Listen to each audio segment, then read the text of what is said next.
Muy buenas noches, bienvenidas y bienvenidos a su diplomado en Derechos Humanos y Ética Ciudadana versión 2022. Hoy 3 de agosto nos corresponde abordar el tema de la protección y aplicación de los derechos en la Constitución Política colombiana. Estamos muy contentos por contar con la participación activa de todas y todos, cada uno de ustedes. Hemos recibido excelentes trabajos, hemos constatado que han obtenido puntajes sumamente altos en los bancos de preguntas. Recuerde que cada uno de nuestras sesiones, nuestros capítulos, tiene un banco de preguntas y unas actividades que deben realizarse.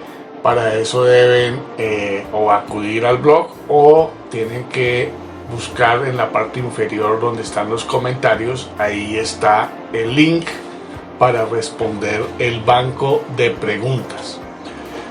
También estamos muy contentos porque hay un número importante de familiares y personas que han querido sumarse a este proceso sin ser nuestros estudiantes o nuestros egresados. Eso nos llena de alegría porque para eso hemos diseñado este instrumento o estos diplomados como parte del componente de educación abierta de nuestra institución.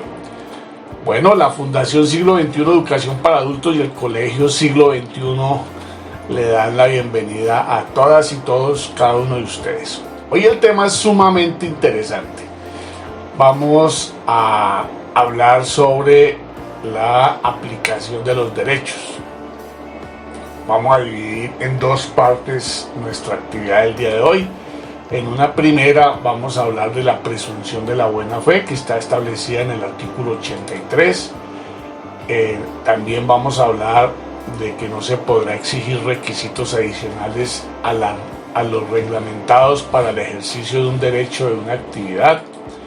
Es el artículo 84. Vamos a hablar sobre la aplicabilidad inmediata de los derechos. Vamos a hablar sobre el Estado, cómo el Estado responde patrimonialmente por los daños antijurídicos que causen sus agentes. También vamos a hablar sobre cómo no se podrá invocar el mandato de un superior por las violaciones de la Constitución, exceptuando el caso de los militares. Y vamos a ver el artículo 91 y vamos a hablar de el artículo 92, que habla sobre la solicitud de sanciones disciplinarias o penales para las autoridades públicas. Bueno, entonces, como pueden ver, hoy vamos a hablar de la aplicación y vamos a hablar de la protección de los derechos. Corresponde desde el artículo 83 al artículo 94 de nuestra Constitución. Esta primera parte es muy general y la segunda parte es la que queremos resaltar en esta sesión del día de hoy. Tiene que ver con, primero, la acción de tutela, que es muy importante, que es uno de los aportes más grandes que tiene nuestra Constitución. Está consagrada en el artículo 86. Después vamos a hablar de la acción de cumplimiento, que está consagrada en el artículo 87. Posteriormente vamos a hablar de las acciones populares y las acciones de grupo, que están consagradas en los artículos 88 y 89. Vamos a hablar de algo que se llama el bloque de constitucionalidad, que es sumamente interesante e importante. Entonces vamos a estar ahí atentos a ese tema. Y finalmente vamos a hablar de el reconocimiento de los derechos constitucionales y de los tratados internacionales que no niegan otros derechos que sean inherentes a las personas. Bueno, entonces, haciendo esta primera aproximación, vamos a dar inicio a la primera parte. Esa primera parte tiene que ver con, como ya dijimos, vamos a empezar por el artículo, primera parte, vamos a iniciar con el artículo 83, que nos habla de la presunción de la buena fe. ¿Qué dice el artículo 83? Dice que las actuaciones de los particulares y de las autoridades públicas deberán ceñirse a los postulados de la buena fe, la cual se presumirá en todas las gestiones que aquellos adelanten ante estas. ¿Quiénes son aquellos? Los ciudadanos. Actuaciones de los particulares o los ciudadanos se presumirán de buena fe, dice, la cual se presumirá en todas las gestiones que aquellos, los particulares, adelanten ante las autoridades. Eso significa que cuando yo hago una solicitud, hago una petición, presento una información, la autoridad no me puede pedir o no puede dudar de que yo la estoy engañando o le estoy mintiendo. Tiene que recibir la información de buena fe. Igualmente nos sucede a nosotros cuando recibimos alguna información por parte de las autoridades. Tenemos que presumir que esa información está siendo entregada de buena fe. ¿Qué significa eso? Significa que pues es la información exacta, precisa, que no están omitiendo ningún tipo de información. Igualmente sucede cuando nosotros estamos suministrando algún tipo de información a las autoridades públicas. Deben ceñirse que los postulados debe presumirse la buena fe. El artículo 84 nos dice que no se podrá exigir requisitos adicionales a los reglamentados. Exactamente lo que dice el artículo 84 es que cuando un derecho o una actividad hayan sido reglamentados de manera general, las autoridades públicas no podrán establecer ni exigir permisos, licencias o requisitos adicionales para su ejercicio. Es decir, solamente aquellos que están en la reglamentación. No es que el funcionario diga, pues que además tiene que traerme esto, que tal situación, no. Tal cual como está en la reglamentación, y no se puede exigir, las autoridades públicas no podrán establecer ni exigir permisos, licencias o requisitos adicionales. Por eso es muy importante conocer la ley o conocer los decretos o las reglamentaciones que pueden estar en un decreto reglamentario, en un acuerdo del Consejo, en una ordenanza de la Asamblea o en una ley de la República. Puede ser un decreto también del ministerio o del alcalde o del gobernador, ¿cierto?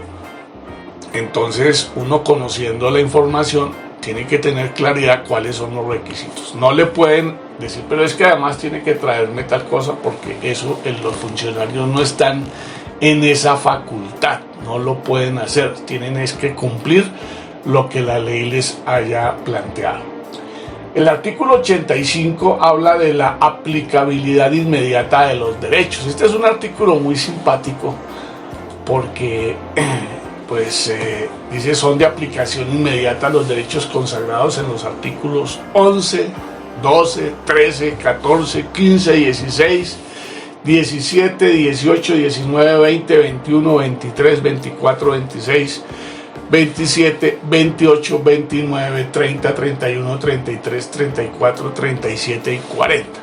Este parece que fue un artículo que lo metieron también ahí como a última hora y pues dejó por fuera a los artículos 22, que es el derecho a la paz. Entonces la paz no estaba planteado como de aplicación inmediata, cuando la paz dice que es un derecho y un deber de obligatorio cumplimiento. Entonces eso ya se cayó.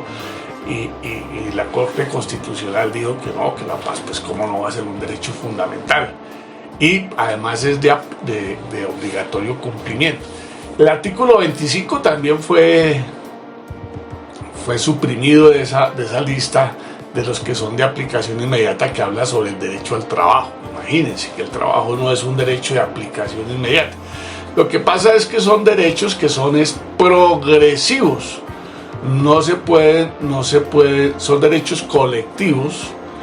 El trabajo es un derecho social, económico y cultural. La paz es un derecho colectivo, ¿cierto? Entonces, pues tienen que irse dando las circunstancias para que la paz se vaya consolidando.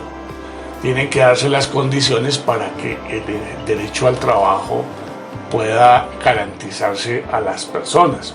También fue omitida la entrada en aplicación inmediata del artículo 32, que habla de la detención por parte de los particulares cuando hay un delincuente y es sorprendido en flagrancia. Entonces eso ya lo vimos en los derechos fundamentales. Entonces dice que no son de aplicación inmediata. Lo mismo la extradición. También eso fue un motivo de gran debate. Primero se prohibió, después volvió y se articuló, y pues en el artículo se ha dicho que no era de aplicación inmediata.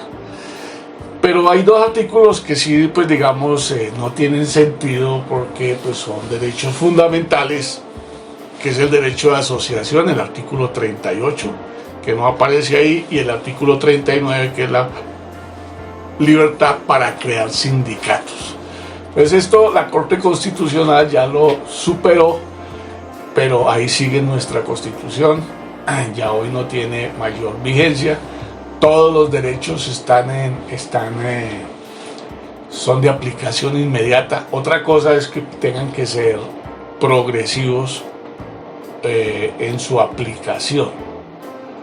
Bueno, el artículo 90 dice que el Estado responderá patrimonialmente por los daños antijurídicos.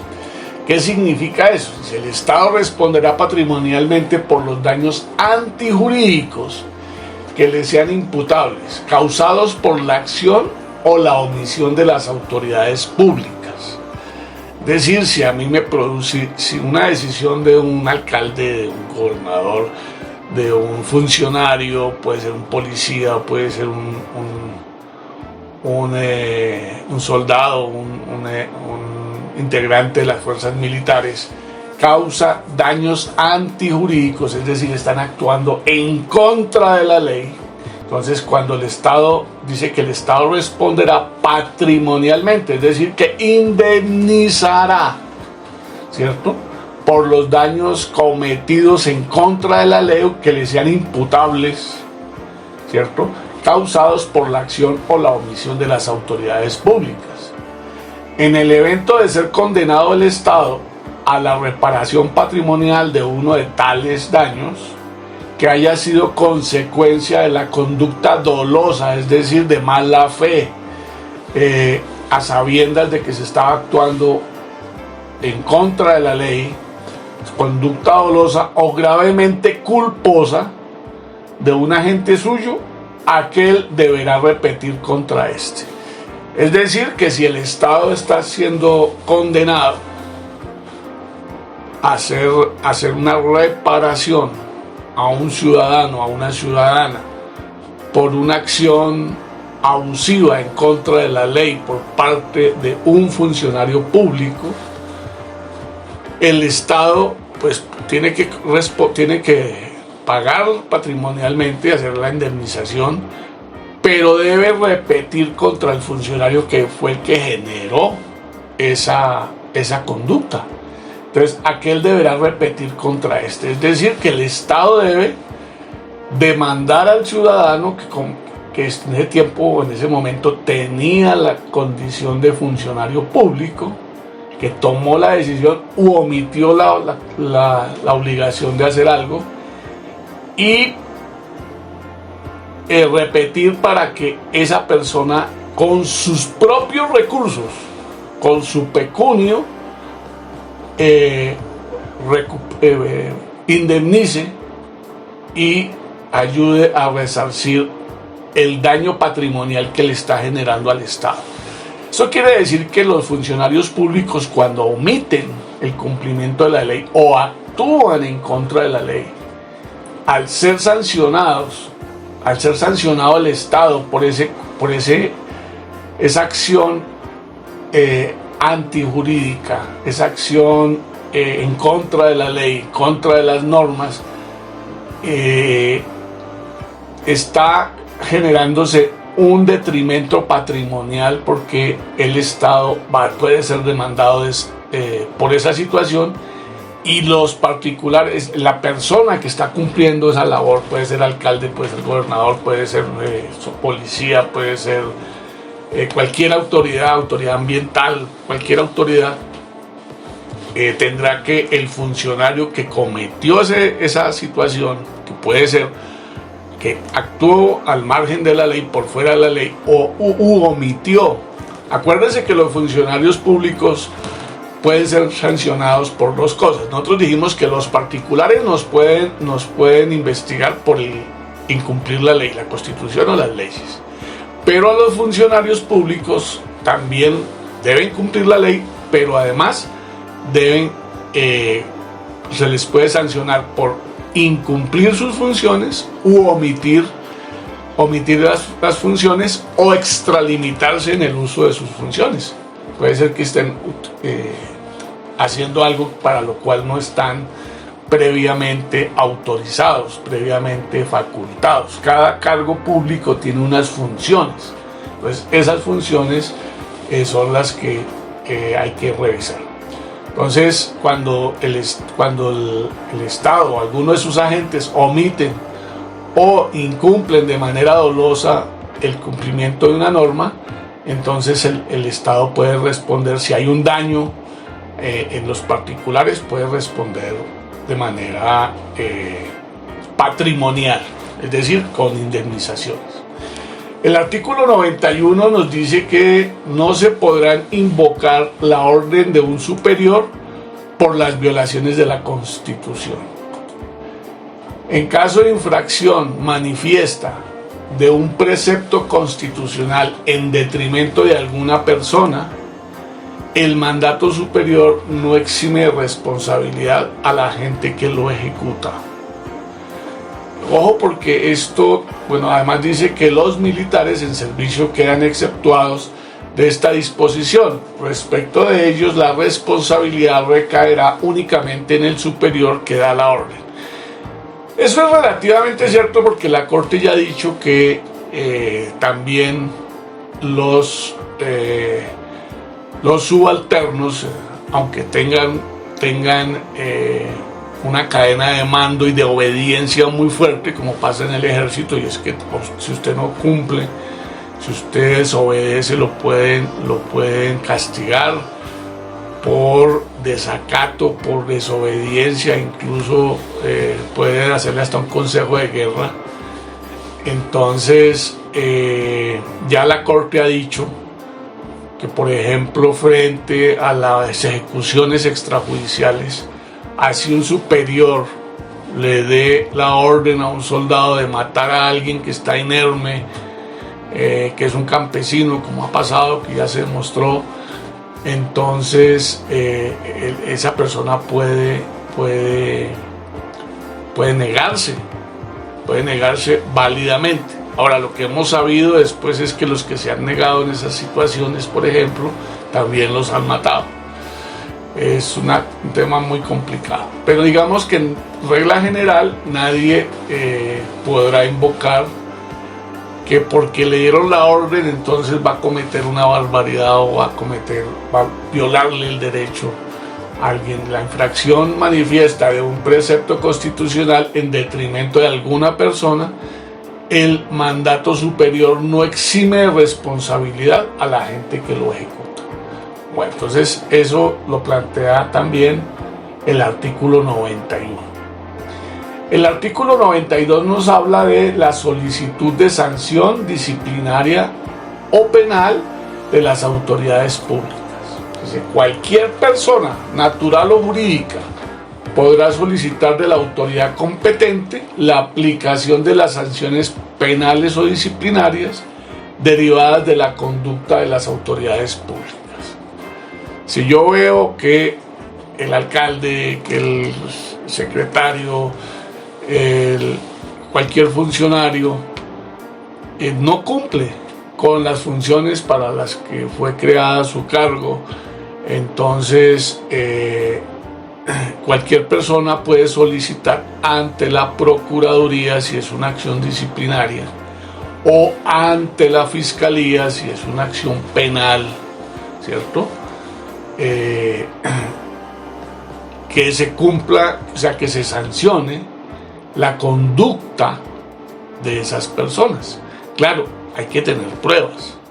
¿Sí? No basta con decir, mire que es que no, hay que demostrar, hay que tener pruebas de que no se está cumpliendo, que se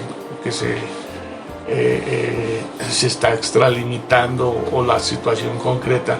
Si cualquier persona natural o jurídica podrá solicitar de la autoridad competente la aplicación de las sanciones, tanto penales en el caso de la Fiscalía o disciplinarias en el caso de la Procuraduría. Ya nosotros sabemos que una cosa es lo penal, que tiene que ver, que incluso termina con una sanción que generalmente tiene que ver con la pérdida de la libertad, ¿cierto? Y los derechos civiles y políticos de las personas, o una conducta o una acción disciplinaria que se hace entre la Procuraduría, que es uno de los organismos de control. Eso ya lo vimos en el diplomado anterior. Bueno, entonces hasta aquí la primera parte, muy sencilla, muy fácil, ¿cierto? Son 6 artículos y ahora vamos a entrar en la parte que es más carnuda, más importante, donde realmente están los elementos más fuertes. La reina, la institución que más garantía de sus derechos le ha dado a los colombianos es la acción de tutela.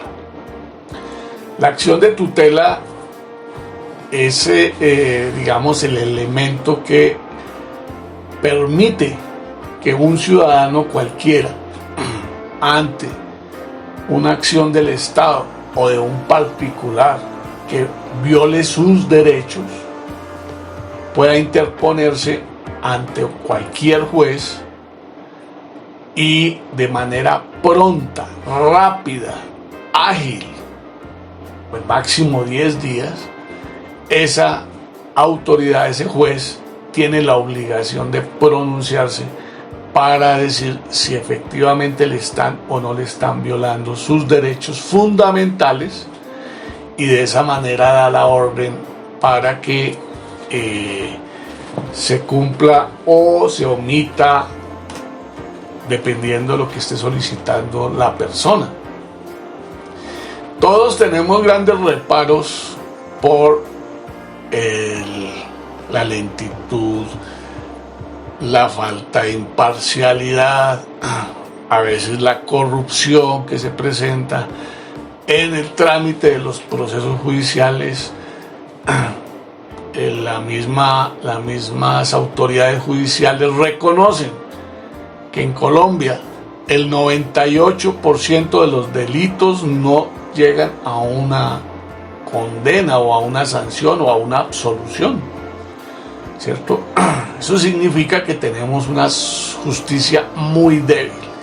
Pero en materia de derechos, en la Constitución de 1991 creó la acción de tutela, y esa acción ha permitido que se reconozcan muchísimos derechos por 2 vías. Una, por la de los jueces, y 2, porque las tutelas son revisadas por la Corte Constitucional, y a través de esa acción de revisión la Corte va generando sentencias, y esas sentencias se convierten en jurisprudencia que es obligatoria y que dan garantía a diferentes derechos. ¿Qué dice el artículo 86 de la Constitución?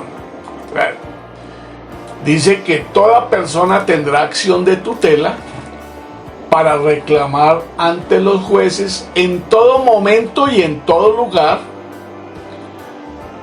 mediante un procedimiento preferente y sumario, por sí misma o por quien actúe en su nombre, la protección inmediata de sus derechos constitucionales fundamentales cuando quiera que estos resulten vulnerados o amenazados por la acción o la omisión de cualquier autoridad pública. Pero ya dijimos que no solamente puede ser una autoridad pública, puede ser una entidad privada que esté prestando servicios públicos. La protección consistirá en una orden para que aquel respecto de quien se solicita la tutela actúe o se abstenga de hacerlo.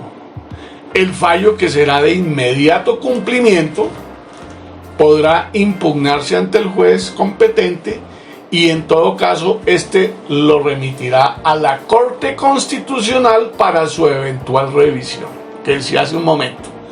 Esa labor de la Corte Constitucional es espectacular, ya les voy a contar un poquito sobre ella. Esta acción solo procederá cuando el afectado no disponga de otro medio de defensa judicial, salvo que aquella se utilice como mecanismo transitorio para evitar un perjuicio irremediable. Entonces, no debe haber ninguna otra posibilidad jurídica, o puede que la exista, pero es tan lenta que cuando se puede utilizar la tutela como mecanismo para evitar un perjuicio irremediable, es decir, la violación de un derecho que después no se va a poder resarcir. En ningún caso podrá transcurrir más de 10 días entre la solicitud de la tutela y su resolución, su respuesta por parte del juez. La ley establecerá los casos en los que la acción de tutela procede contra particulares, encargados de la prestación de un servicio público o cuya conducta afecte gravemente y directamente el interés colectivo, o respecto de quienes el solicitante se halle en estado de subordinación o indefensión. Puede que también le diga a un patrono, ¿cierto?, a un empleador: oiga, absténgase de hacer esto o actúe de esta manera para garantizar el derecho de las personas. Bueno, entonces aquí quiero resaltar que el sistema de salud, cuando las personas van a la EPS y le dicen, señores, le dicen, no, mire, es que no hay medicamentos, pero ese medicamento, que generalmente es un medicamento costoso, pues puede poner en riesgo la vida de la persona, el bienestar de la persona, la integridad, la dignidad de la persona. Acordémonos de nuestros conceptos sobre los derechos. Entonces se puede acudir a través de una acción de tutela, o lo mismo pasa cuando una EPS se niega o se demora en autorizar un procedimiento quirúrgico, que si no se aplica, pues la persona puede poner en riesgo su vida, o puede llegar a tener lesiones irreparables que ya no se pueden resolver.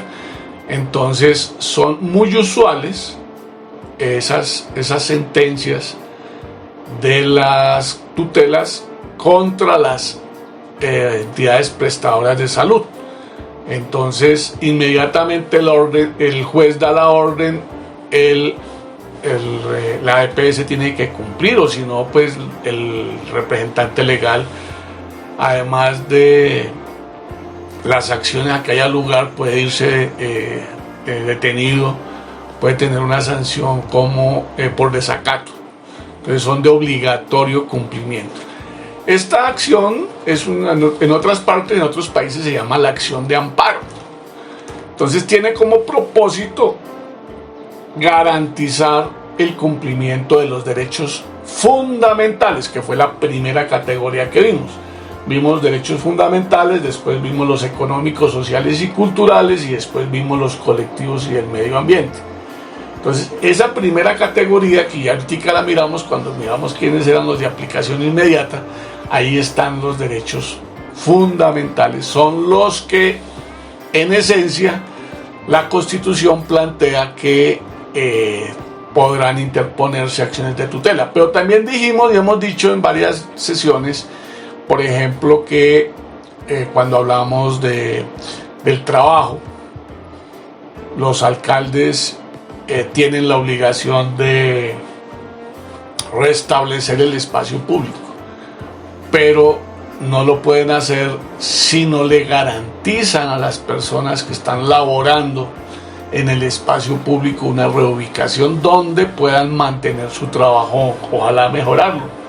Entonces ahí se da cuenta uno que el derecho al trabajo es un derecho fundamental, y la Corte ha dicho que a pesar de ser un derecho económico, social y cultural, ese derecho es un derecho fundamentalísimo, en la lógica de que si usted tiene trabajo puede garantizarse su alimentación, puede garantizarse su vivienda, puede garantizarse su vestido, puede garantizarse la recreación, la seguridad social, etc. Entonces es un derecho que la Corte ya ha dicho que es fundamental. Por eso también puede interponerse una acción de tutela en beneficio de ese derecho. Ahora bien,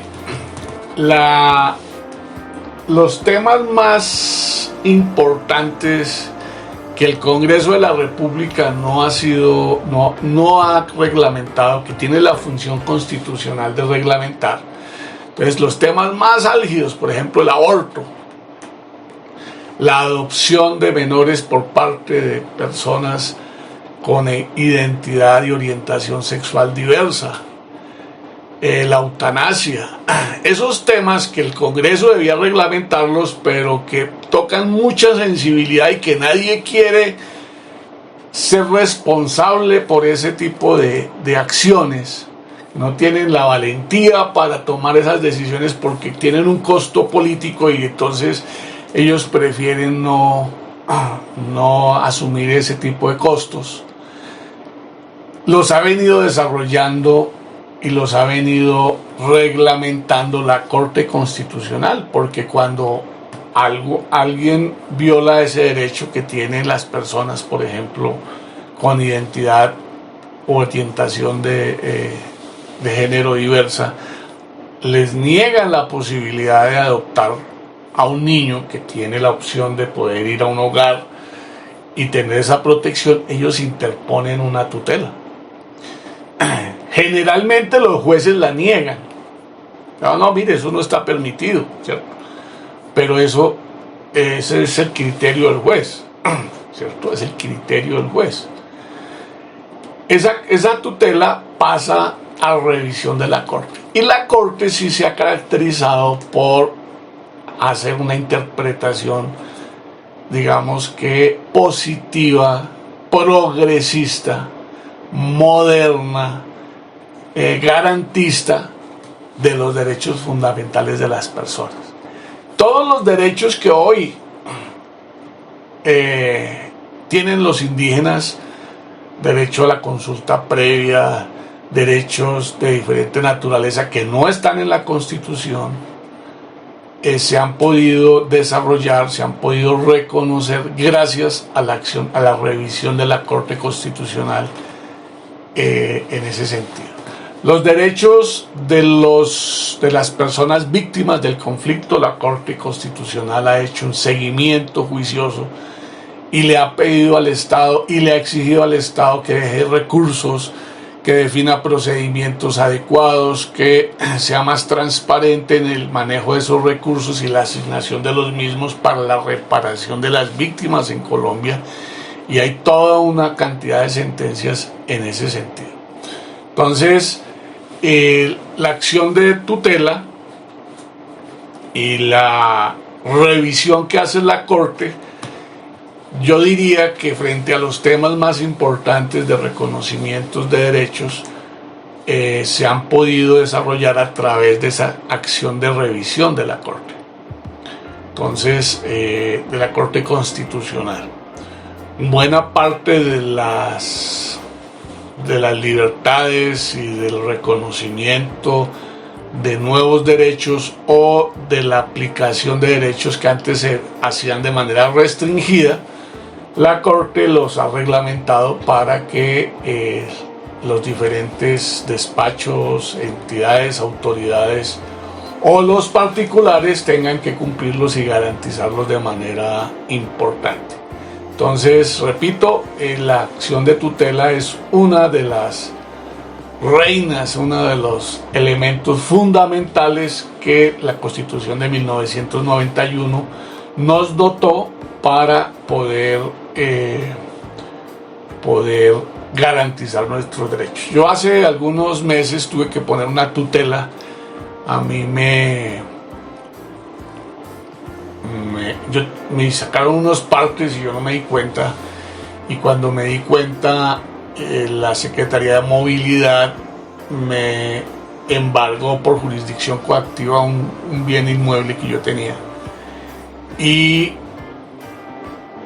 yo fui y pagué los partes, y pasaron 6 meses, pasó un año y nada que me desembargaban.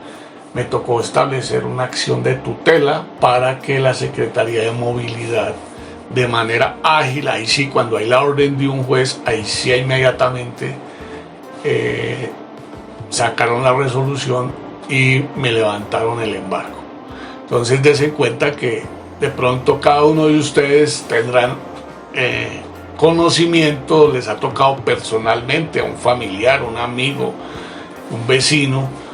Se van a dar cuenta que es un tema que es importantísimo y que tiene que ver con la garantía de nuestros derechos, la defensa y protección y garantía de nuestros derechos. Es la reina, la tutela en ese sentido.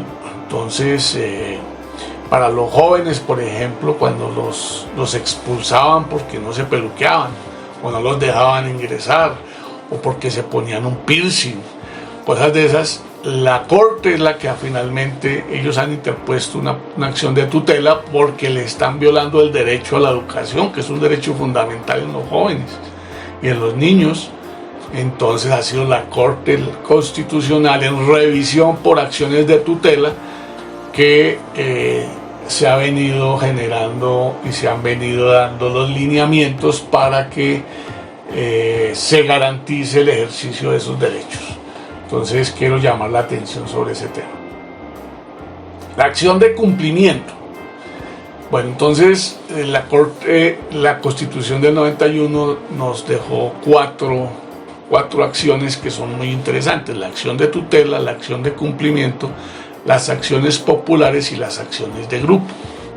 Aquí vamos a ver cada una de ellas de qué se trata. La acción de tutela solamente opera cuando hay un derecho fundamental de por medio, o se va a cometer una acción que va a afectar de manera grave a las personas y no hay un mecanismo que permita evitar ese tipo de situaciones. Dice que no debe haber otro mecanismo para poder resolver el tema.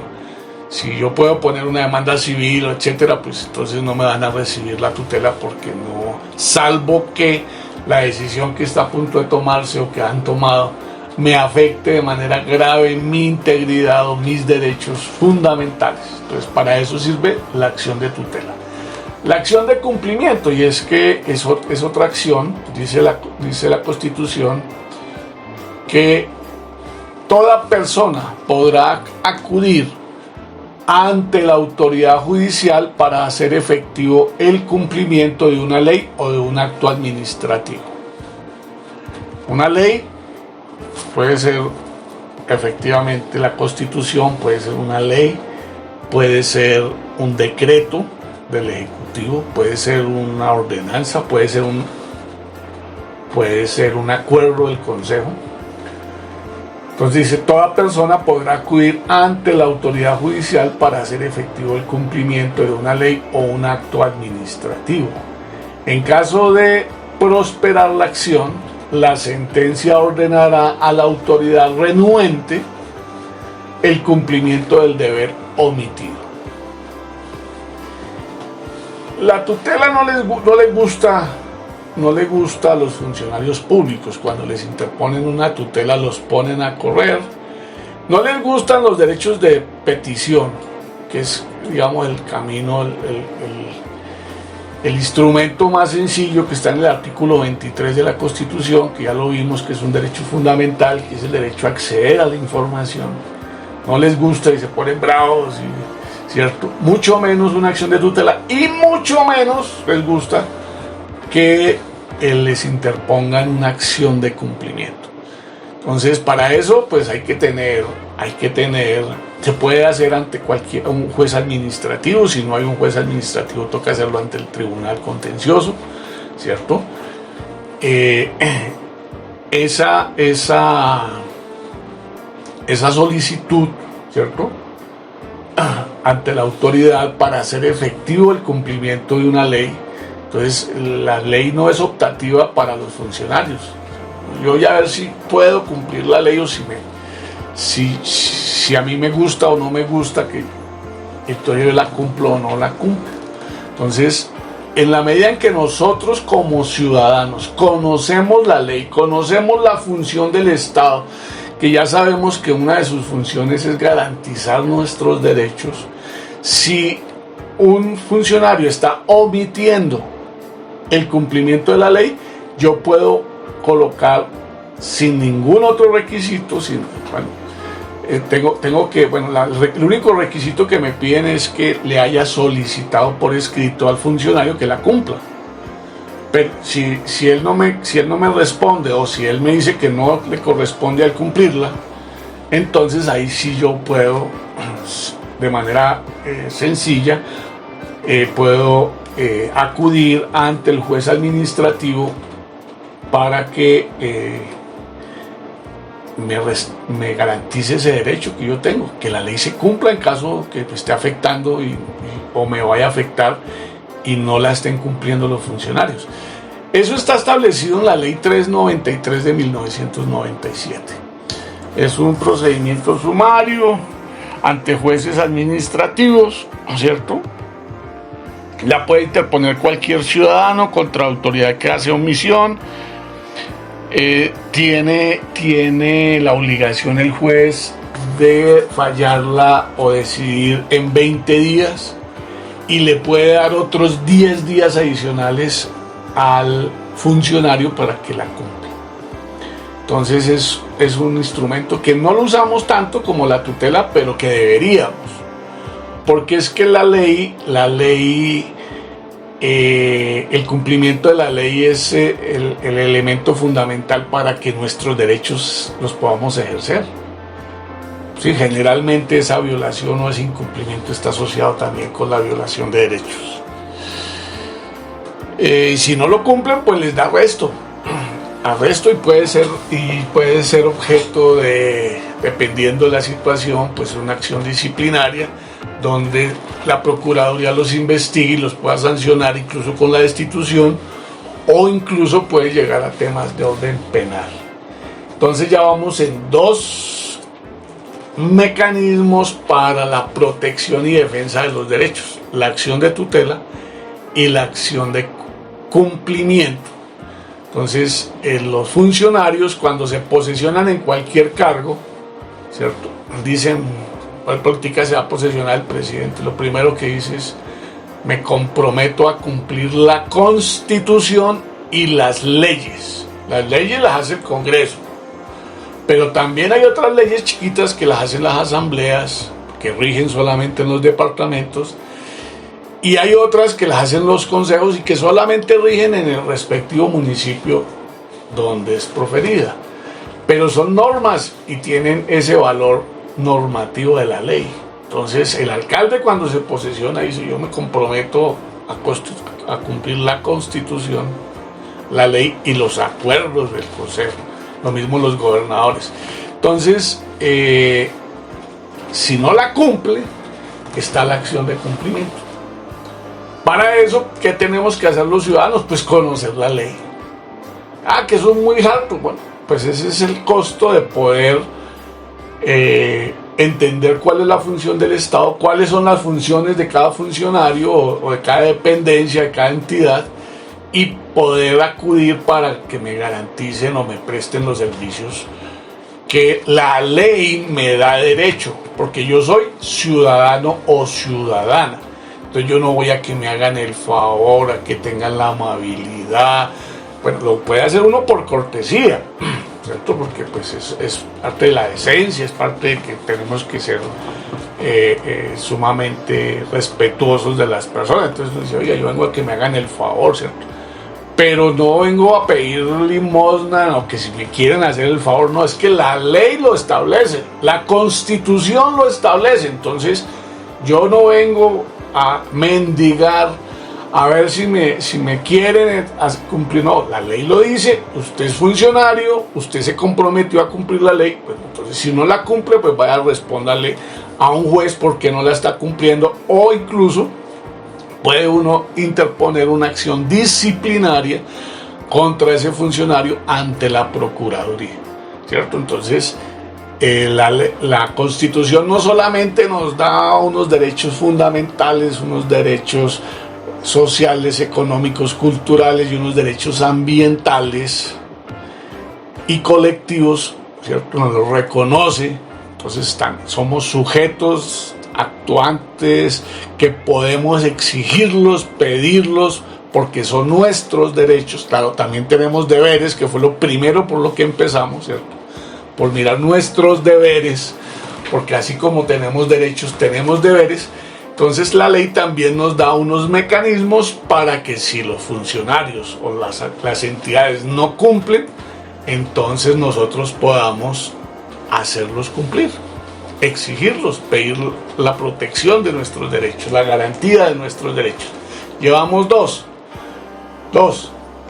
la acción de tutela y la acción de cumplimiento. Vamos por la tercera, las acciones populares. Esas acciones populares nos plantean lo siguiente.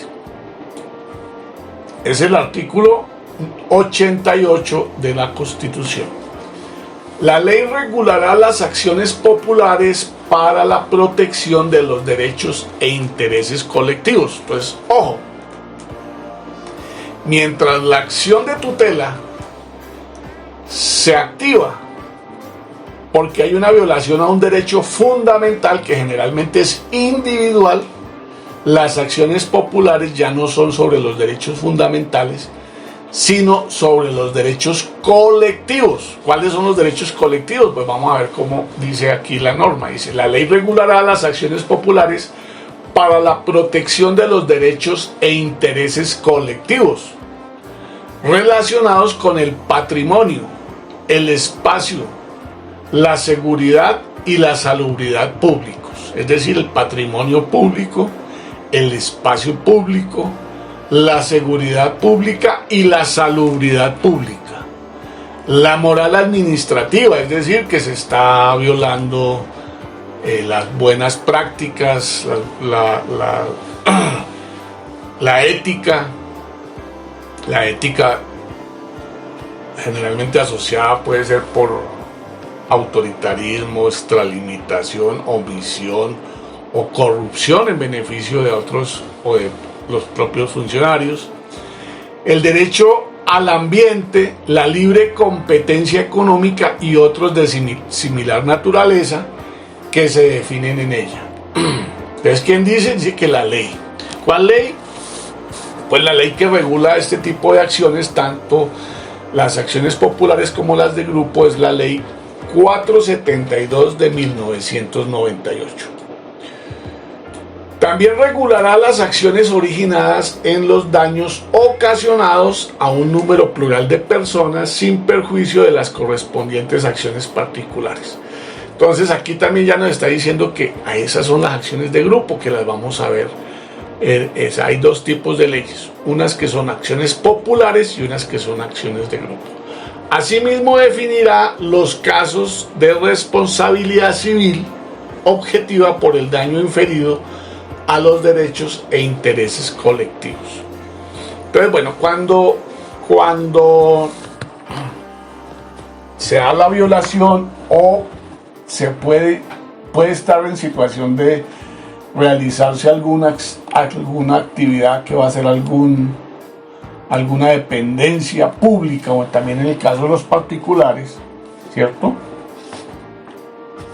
Entonces se pueden interponer hay dos posibilidades de intervención.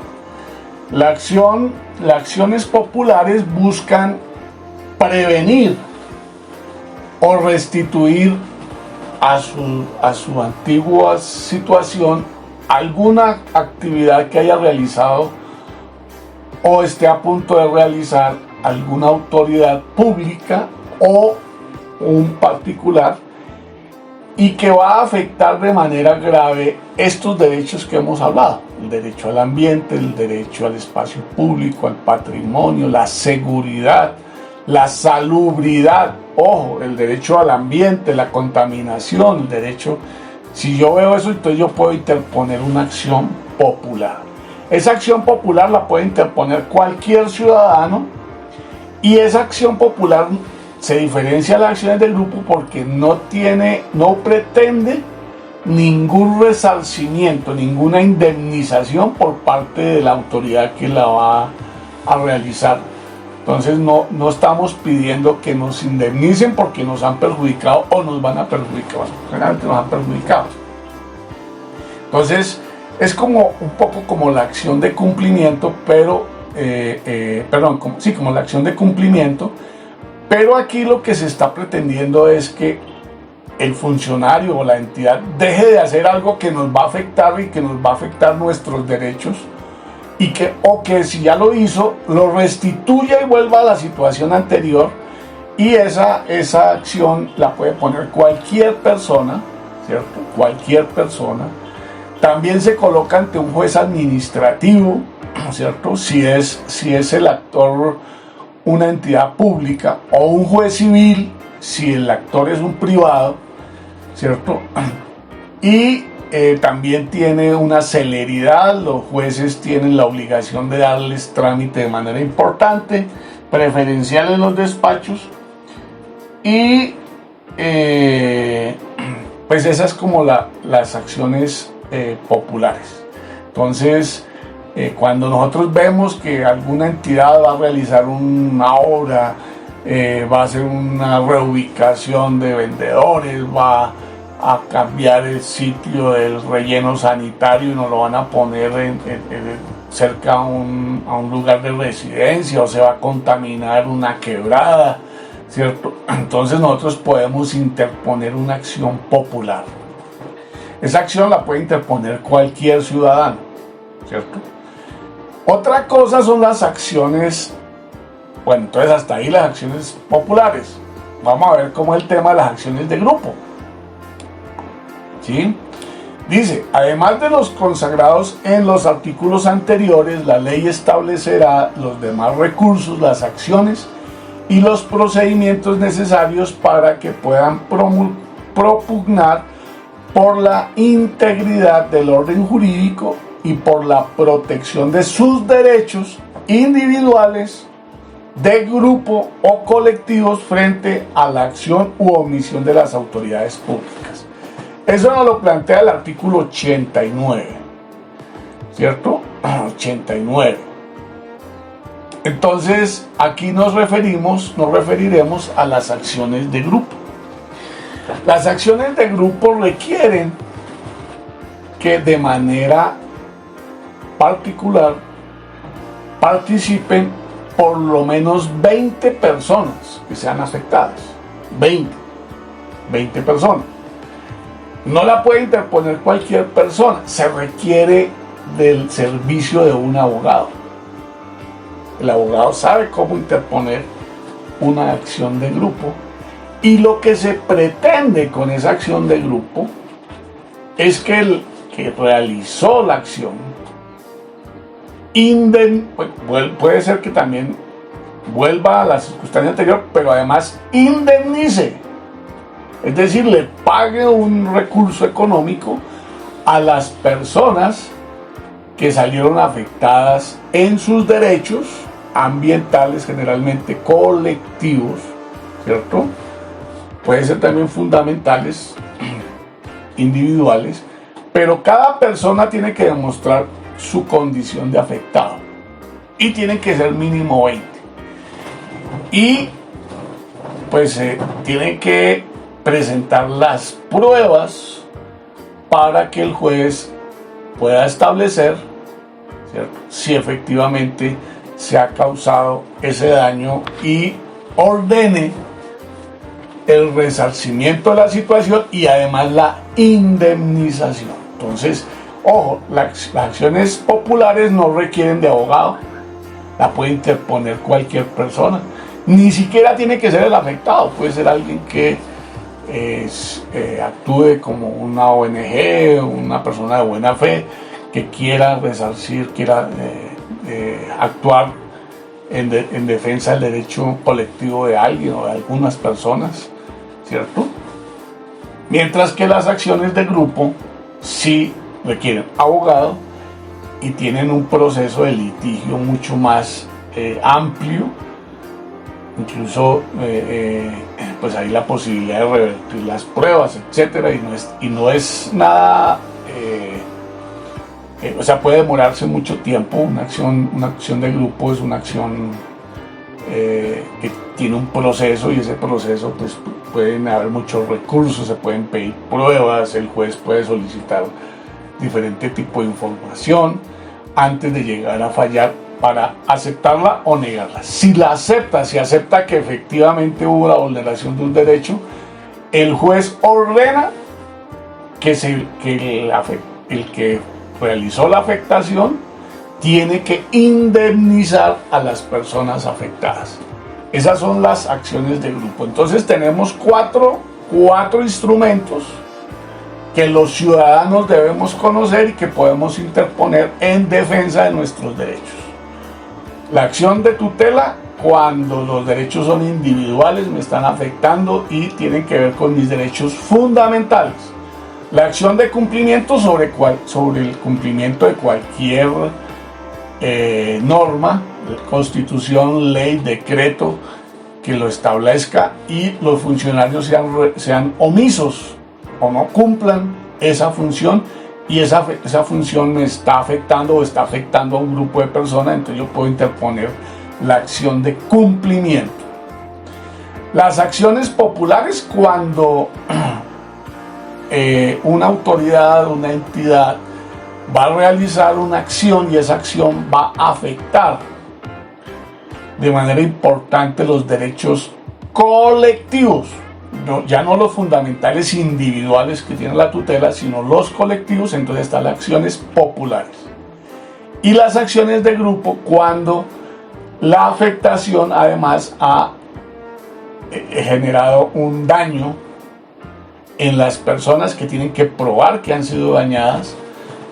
Entran a pedirle a un juez, también administrativo, que les garantice sus derechos y además los indemnice. Eso se llama una acción de grupo. Entonces hay 4 acciones que son muy importantes. También podríamos decir que está el derecho de petición, que está el artículo 23, que es un derecho en sí mismo, fundamental. Está el habeas corpus, que ya también ustedes saben qué es, que es cuando alguien se siente que está detenido ilegalmente, es decir, que no hay una orden de un juez. El único que puede ordenar la detención, así sea preventiva, de una persona es un juez. El fiscal puede emitir una medida de aseguramiento, pero tiene que ratificarla un juez. Un juez de la República, es el único que nos puede limitar nuestra libertad. Bueno, entonces tenemos esas cuatro mecanismos, 4 recursos para hacer que nuestros derechos se cumplan. Hay otros, digamos que la máxima expresión, yo pensaría que es el poder elegir a los funcionarios, a las autoridades de los 2 poderes públicos que juegan un papel muy importante en la administración del Estado, que es el Ejecutivo, presidente, el gobernador y el alcalde.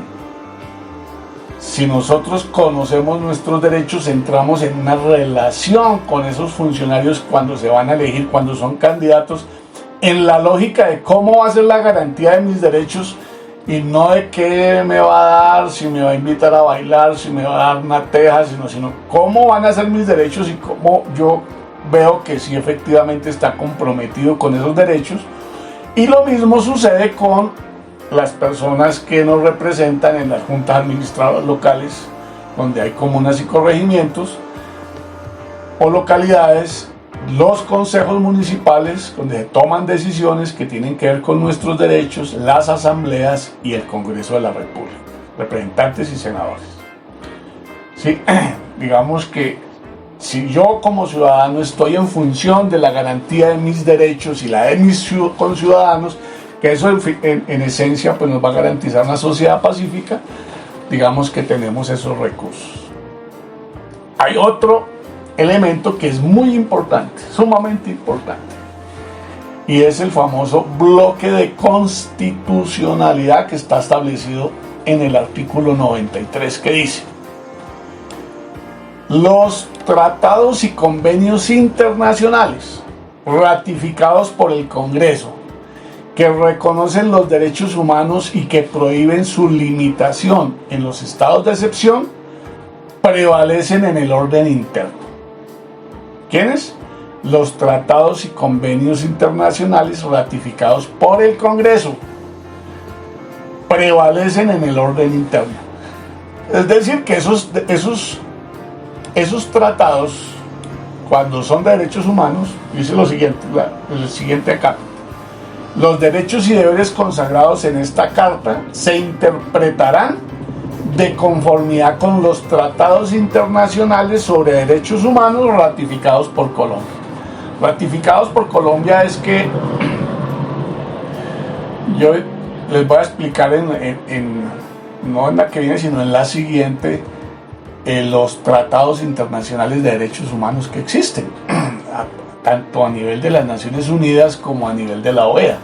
En la próxima sesión vamos a hablar sobre el Sistema Interamericano de Derechos Humanos, que es otro mecanismo si yo he sufrido una violación grave de un derecho y el Estado colombiano no me atiende y no hace justicia sobre la situación que yo viví. De manera subsidiaria, yo puedo acudir ante primero la Comisión Interamericana y después ante la Corte, y esa Corte puede sancionar al Estado por no haberme garantizado mis derechos. Así lo dice la Carta Interamericana de Derechos Humanos, que nosotros somos dignatarios, y la Convención Americana de Derechos Humanos. Entonces, eso lo vamos a ver la próxima sesión. Y en la siguiente sesión vamos a ver cuáles han sido los tratados internacionales que Colombia ha ratificado. Entonces, para ratificar un tratado no solamente el presidente o el embajador que tenga ante Naciones Unidas dice que lo va a ratificar, sino que tiene que traerlo y llevarlo ante el Congreso. Cuando el Congreso lo aprueba, la Corte Constitucional revisa que ese tratado no vaya en contra de nuestra Constitución, porque nuestra máxima norma es la Constitución política. Entonces hay que mirar que ese tratado, ese convenio internacional no esté en contra. Pero cuando ya está aprobado por el Congreso de la República, pues hace parte del derecho interno. Es lo que se conoce con el bloque de constitucionalidad. Es decir, que esos tratados es como si estuvieran en el texto de la Constitución. Tienen el mismo rango. Entran a ser parte de nuestra Constitución política. Tratados como el Convenio 169 de la OIT, que habla sobre la consulta previa y otro conjunto de derechos de los pueblos originarios, indígenas y pueblos tribales, independientes y pueblos tribales, también afecta los derechos y garantiza los derechos de los pueblos o las comunidades afrodescendientes. Por eso hacen parte o tienen un rango tan importante, y la Corte Constitucional los hace exigibles. Y mire que se han caído leyes como la ley, el Estatuto Forestal, una reforma minera y una reforma a la misma consulta previa, por no tener consulta previa justamente. Entonces, nuestra Constitución determinó que los tratados de derechos humanos que Colombia apruebe y que el Congreso los ratifique, es como si estuvieran en la Constitución. Imagínense. Eso es una cosa muy importante, porque nuestra Constitución no está atrasada, no se queda atrasada, no hay que hacerle reformas, sino simplemente con los tratados de derechos humanos que Colombia ratifique, entran a ser parte de la Constitución, y dice: los derechos y deberes consagrados en esta carta se interpretarán de conformidad con los tratados internacionales sobre derechos humanos ratificados por Colombia. Y dice: los tratados y convenios internacionales ratificados por el Congreso que reconocen derechos humanos y que prohíben su limitación en los estados de excepción prevalecen en el orden interno. O sea, que están por encima de todas las normas en el orden interno. Eso es muy importante. Eso nos garantiza a todos los colombianos que, en la medida en que se van haciendo los tratados internacionales y que Colombia los va ratificando, nuestra Constitución se está vigorizando, y que al momento de interpretar los derechos estamos utilizando esas normas. Eso es sumamente importante. Hay una alusión particular al tema de la Corte Penal Internacional, que fue incluido en el acto legislativo número 2 del 2001, que dice lo siguiente: el Estado colombiano puede reconocer la jurisdicción de la Corte Penal Internacional en los términos previstos en el Estatuto de Roma, adoptado el 17 de julio de 1998 por la Conferencia de Plenipotenciarios de las Naciones Unidas, y consecuentemente ratificar este tratado de conformidad con el procedimiento establecido en esta Constitución. Acuérdense que el Estatuto de Roma y la Corte Penal Internacional tienen que ver con el juzgamiento de las personas por delitos de lesa humanidad o delitos de guerra, ¿sí? O delitos de lesa humanidad.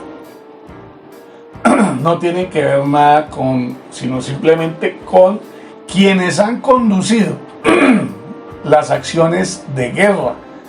Pueden ser la guerrilla, pueden ser los paramilitares, pero también puede ser el Estado colombiano, ¿sí? Entonces, dice que el Estado colombiano puede ratificarlo, como efectivamente lo ha ratificado. Cuando se hizo el acuerdo de paz con las FARC, vino específicamente una fiscal de la Corte Penal Internacional, y ella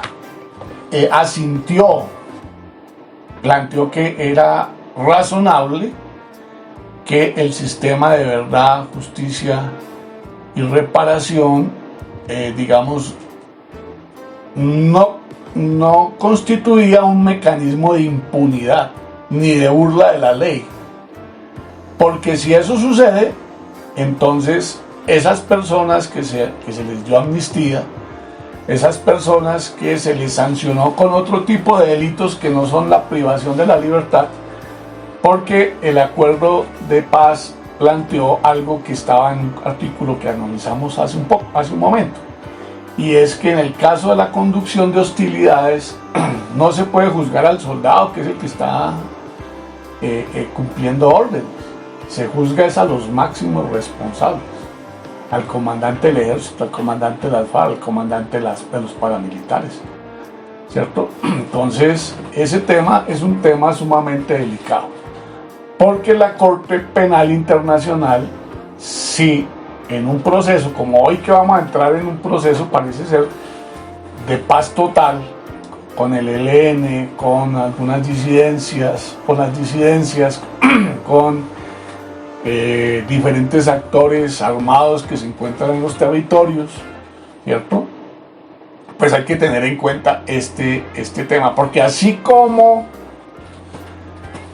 los tratados internacionales nos sirven para garantizar nuestros derechos, también esos tratados internacionales obligan a los estados a no pasarse por la faja y no dar indultos, amnistías a diestra y siniestra sin la garantía de la indemnización, la verdad, las garantías de no repetición a las víctimas. Y sobre todo, pues que haya un juzgamiento, que haya verdad, que haya arrepentimiento por parte de los procesos que se hagan. Entonces, este es un tema que no es de poca monta, es un tema complejo que se va a poner de moda en unos días y en unos meses, porque está presente en ese tipo de acuerdos que se puedan establecer. Dice: la admisión de un tratamiento diferente en materias sustanciales por parte del Estatuto de Roma con respecto a las garantías contenidas en la Constitución tendrá efectos exclusivamente dentro del ámbito de la materia regulada en él. ¿Cuál es esa materia? Los delitos de lesa humanidad y los delitos de guerra. Ese es el Estatuto de Roma. Bueno, entonces ya hablamos del bloque de constitucionalidad, que es algo sumamente importante. El artículo 94 finaliza este capítulo diciendo: la enunciación de los derechos y garantías contenidos en la Constitución y en los convenios internacionales vigentes no debe entenderse como negación de otros que, siendo inherentes a la persona humana, no figuran expresamente en ellos. Es decir, que la Constitución nos está diciendo que el hecho de que nos estén reconociendo unos derechos, bueno, en 1991, no significa que esos sean los únicos. Todos los derechos posteriores, o que finalmente se reconozcan como parte de la dignidad humana, esos derechos que se están reconociendo no pueden negarlos los que surjan o los que puedan ser reconocidos como derechos fundamentales o derechos que tengan que ver con la dignidad humana. Pues no es una acción restrictiva que dice: es que estos son los únicos derechos a los que tienen derecho los colombianos o los seres humanos. No, los derechos son dinámicos, van evolucionando, la realidad va cambiando y pueden aparecer nuevas situaciones. Por ejemplo, el derecho a las vacunas contra el COVID, o las pandemias, o las amenazas de salud. Eso puede convertirse en un derecho en Naciones Unidas, y los estados pueden obligarse a través de pasar esos tratados por sus congresos, y quedan obligados a cumplir lo que dicen esas declaraciones o esos tratados internacionales de derechos humanos. Bueno, muy interesante, ¿verdad? Hay cosas que de pronto no conocían, yo las he presentado de manera muy sencilla, espero que las hayan podido discernir de la manera más fácil, más sencilla, pero pues bueno, la idea es que ustedes puedan hacer de manera tranquila una lectura de estos 12 artículos de la Constitución, del capítulo 4. Con este capítulo terminamos el título segundo de los derechos humanos, que es el título que tiene que ver sobre los derechos, los deberes y las garantías. Ya vimos las obligaciones, que por ahí empezamos, los deberes ciudadanos, vimos los derechos fundamentales, vimos los derechos que se llaman en la Constitución sociales, económicos y culturales, vimos los derechos colectivos y del medio ambiente, y ahora vimos los procedimientos de garantía de los derechos. Con esto vamos cerrando nuestro 7º capítulo. Nos queda pendiente, como les dije, para la próxima sesión vamos a hablar del Sistema Interamericano de Derechos Humanos, que solamente opera cuando en Colombia no somos capaces de garantizar o de castigar a quienes violan nuestros derechos. Entonces, si eso no sucede y ha pasado un tiempo razonable y el Estado no ha podido, entonces nosotros podemos acudir, puede ser o al sistema de Naciones Unidas o puede ser al Sistema Interamericano de Derechos Humanos.